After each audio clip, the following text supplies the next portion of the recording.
Integrated command control centre మంత్రులతో కీలక అంశాలపై చర్చించారు సీఎం రేవంత్ రెడ్డి. ఈ సందర్భంగా ఈ నెల 5న కేబినెట్ సమావేశం నిర్వహించాలని నిర్ణయించారు. అలాగే రాష్ట్ర అవతరణ వేడుకలు, ఇందిరమ్మ ఇండ్లు, రెవెన్యూ సదస్సులపై చర్చించారు. వానాకాలంలో పంటల సాగు, రాజీవ్ యువ వికాసంపై మంత్రులు అందించిన నివేదికలు పరిశీలించారు సీఎం రేవంత్ రెడ్డి. రాష్ట్రంలోని వివిధ అభివృద్ధి పనులు, ప్రభుత్వ స్కీంలపై సీఎంకు వివరించారు మంత్రులు. ఇందిరమ్మ ఇండ్ల లబ్ధిదారుల తుది జాబితాలు, రెవెన్యూ సదస్సుల నిర్వహణ ఏర్పాట్లపై జిల్లాల వారీ నివేదికలపై సమావేశంలో వివరించారు. రాజీవ్ యువ వికాసానికి భారీగా దరఖాస్తులు రావడంతో అనర్హులను గుర్తించి తొలగించాల్సిన అవసరం ఉందని సీఎం దృష్టికి తీసుకెళ్లారు మంత్రులు. దీనిపై కేబినెట్ భేటీలో చర్చించి నిర్ణయం తీసుకోనున్నారు.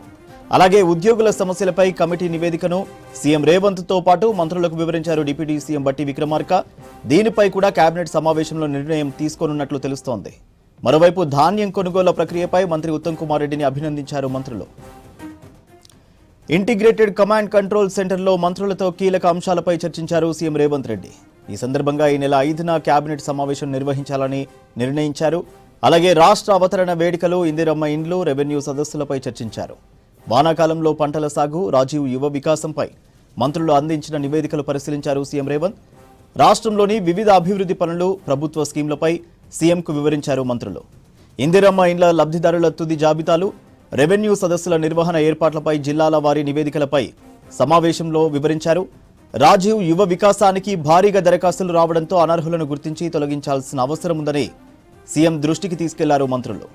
దీనిపై కేబినెట్ భేటీలో చర్చించి నిర్ణయం తీసుకోనున్నారు. అలాగే ఉద్యోగుల సమస్యలపై కమిటీ నివేదికను సీఎం రేవంత్తో పాటు మంత్రులకు వివరించారు డిప్యూటీ సీఎం బట్టి విక్రమార్క. దీనిపై కూడా కేబినెట్ సమావేశంలో నిర్ణయం తీసుకోనున్నట్టు తెలుస్తోంది. మరోవైపు ధాన్యం కొనుగోళ్ల ప్రక్రియపై మంత్రి ఉత్తమ్ కుమార్ రెడ్డిని అభినందించారు మంత్రులు. ఇంటిగ్రేటెడ్ కమాండ్ కంట్రోల్ సెంటర్లో మంత్రులతో కీలక అంశాలపై చర్చించారు సీఎం రేవంత్ రెడ్డి. ఈ సందర్భంగా ఈ నెల 5న కేబినెట్ సమావేశం నిర్వహించాలని నిర్ణయించారు. అలాగే రాష్ట్ర అవతరణ వేడుకలు, ఇందిరమ్మ ఇండ్లు, రెవెన్యూ సదస్సులపై చర్చించారు. వానాకాలంలో పంటల సాగు, రాజీవ్ యువ వికాసంపై మంత్రులు అందించిన నివేదికలు పరిశీలించారు సీఎం రేవంత్.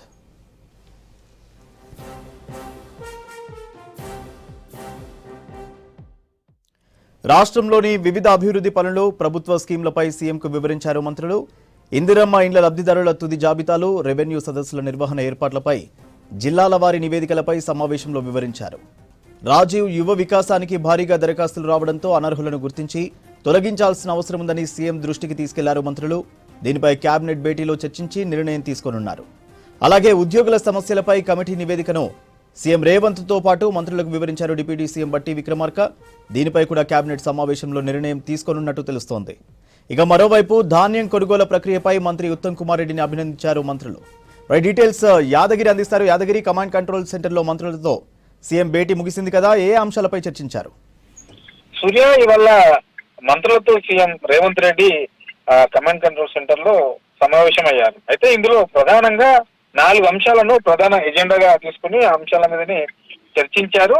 అయితే ఇందులో మేజర్ గా ఈ ఇందిరమ్మ ఇండ్లకు సంబంధించి, తర్వాత ఈ రెవెన్యూ సదస్సులకు సంబంధించి, అంటే ధరణి ప్లేస్ లో కొత్తగా భూభారతి తీసుకొస్తున్నారు కాబట్టి దానికి సంబంధించి ప్రజల్లో అవగాహన కల్పించడం, తర్వాత గతంలో ఉన్నటువంటి సమస్యలు ఏవైతే ఉన్నాయో వాటిని దరఖాస్తులు తీసుకోవడం, వాటిని పరిష్కరించే విధంగా ప్రజలకు అవగాహన కల్పించే విధంగా రెవెన్యూ సదస్సులు నిర్వహిస్తున్నారు. సో వాటిని మళ్ళీ ఈ నెల 3 నుంచి రెవెన్యూ సదస్సులు నిర్వహించాలని చెప్పేసి ప్రభుత్వం ఇప్పటికే నిర్ణయం తీసుకున్నది. కాబట్టి ఆ అంశం మీద కూడా ఇవాళ జరిగినటువంటి ఈ మంత్రుల సమావేశంలో చర్చకు వచ్చాయి. తర్వాత వీటితో పాటు ఇక ఈ ఇందిరమ్మ ఇల్లు, తర్వాత ఈ రెవెన్యూ సదస్సులతో పాటు ఏదైతే రాజీవ్ యువ వికాసం అనేది కొత్తగా ప్రభుత్వం స్కీమ్ ను అందుబాటులోకి తీసుకొస్తుంది. దీనికి సంబంధించి ఇప్పటికీ దరఖాస్తులు కూడా రాష్ట్ర వ్యాప్తంగా దరఖాస్తులు తీసుకున్నారు. పెద్ద ఎత్తున దీనికి దరఖాస్తులు వచ్చాయి. అయితే ఇందులో 4 రకాలుగా స్కీమ్స్ ప్రజలకు ఎవరైతే నిరుద్యోగులు ఉంటారో వాళ్లకు అందిస్తామని చెప్పేసి ప్రభుత్వం ప్రకటించింది. 50,000 ఒకటి ఉంది, 1,00,000 ఉంది, తర్వాత 2 లక్షలు, 3 లక్షలు, 4 లక్షలు. హైయెస్ట్ గా 4 లక్షల స్కీము ఇందులో ఉన్నది. అయితే ఇందులో రాష్ట్ర వ్యాప్తంగా దరఖాస్తులు తీసుకున్నారు. ఇందులో అర్హులు ఏదైతే ప్రభుత్వం కొన్ని నిబంధనలు పెట్టింది, ఆ నిబంధనలకు అనుకూలంగా ఉన్న వాళ్ళకే ఏదైతే ఈ రాజీవ్ యువ వికాసం ఉందో ఆ యువ వికాసం అనే స్కీము వాళ్ళకు వర్తిస్తుంది. కానీ చాలా మంది కూడా ఈ అర్హులు కాని వాళ్ళు కూడా పెద్ద ఎత్తున ఇందులో దరఖాస్తు చేసుకున్నట్లు ఇవాళ జరిగినటువంటి మంత్రుల సమావేశంలో ఇది చర్చకు వచ్చింది. అయితే దీన్ని ఎవరైతే అనర్హులు ఉంటారో అనర్హులను వీళ్ళంత తొందరలో వాళ్ళందరినీ తీసేయాలి, నిజమైనటువంటి అర్హులు ఎవరైతే ఉంటారో వాళ్ళ లిస్టును తయారు చేయాలి అని చెప్పేసి ఇవాళ జరిగినటువంటి ఈ మంత్రుల సమావేశంలో ఒక నిర్ణయం తీసుకున్నారు. సో అందులో కూడా ఎవరైతే అర్హులు ఉన్నారో వాళ్లకు ప్రభుత్వ లక్ష్యం కూడా ఏ పథకం అమలు చేసినా నిజమైనటువంటి అర్హులు ఎవరైతే ఉంటారో వాళ్ళకి ఇవ్వాలని చెప్పేసి ముందు నుంచి కూడా చెప్తా ఉన్నారు కాబట్టి అదే దిశగా ముందుకెళ్తా ఉన్నది కాబట్టి ఇక ఈ రాజీవ్ యువ వికాసంలో ఏదైతే అనర్హులు ఈ దరఖాస్తు చేసుకున్నారో వాళ్ళందరికి సంబంధించి కూడా పూర్తి స్థాయిలో స్క్రూటినీ చేయాలని చెప్పేసి కూడా ఇవాళ జరిగినటువంటి ఈ సమావేశంలో చర్చకు వచ్చాయి. అయితే వీటన్నిటి అంశం మీద ఈ నెల 5న రాష్ట్ర కేబినెట్ సమావేశం నిర్వహించి ఈ రాజీవ్ యువ వికాసం సంబంధించి తర్వాత ఈ ఇందిరమ్మ ఇళ్ల నిర్మాణానికి సంబంధించి ఇలాంటి కీలకమైనటువంటి అంశాల మీద నిర్ణయం తీసుకునే అవకాశం ఉంటుంది కాబట్టి ఈ 2-3 రోజులు ఇంకా టైం ఉంది. వీళ్ళ తొందరలో ఎవరైతే రాజీవ్ యువ వికాసం కింద దరఖాస్తు చేసుకున్నారో అందులో అర్హులను ఎంపిక చేసి అనర్హుల దాన్ని తీసేయాలని చెప్పేసి ఇవాళ జరిగినటువంటి సమావేశంలో మంత్రుల ఆధ్వర్యంలో జరిగినటువంటి సమావేశంలో చర్చకొచ్చాయి. ఇక ఉద్యోగులకు సంబంధించినటువంటి సమస్య కూడా ప్రధానంగా వాళ్ళకు డిఏలు అనేవి పెండింగ్ లో ఉన్నాయి.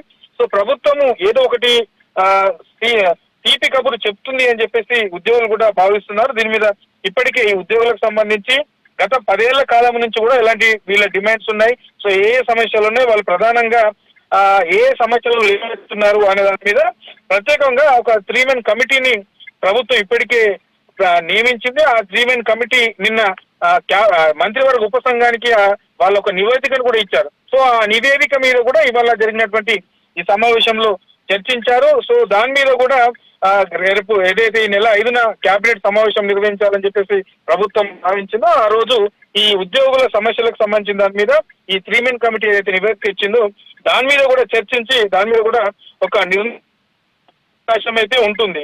ఇక వచ్చే వానాకాలం సీజన్ కు సంబంధించి పంటల సాగు తర్వాత విత్తనాలు నకిలీ విత్తనాలు అరికట్టాలి.